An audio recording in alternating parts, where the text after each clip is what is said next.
Hi, it's me, Sherry Lomboy, and Russell Wilson from RWGF Philippines.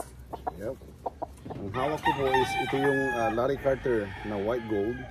Ito is dinidevelop ko lang muna siya. Maganda. Dati kasi ang mga Larry Carter is malalaki.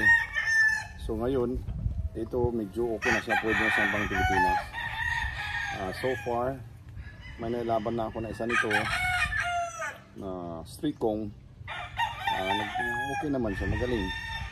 Lumalabas sila ng Picom at street kong. Ang hawak po ng asawa ko is isang gold naman. Ito po yung gold namin na nasubukan namin kamakailan lang, October 21. Isang W na po siya. Ito lang po yung sugat po niya. Yan lang po.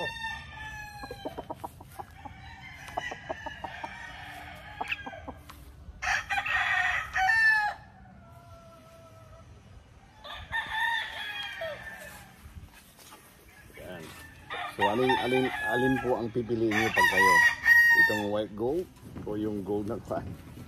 Yung gold po or white gold po? Sa akin is ito yung ginagamit ko sa broodcock ko. Ito, local breed na to. Oh. Okay naman siya. Okay.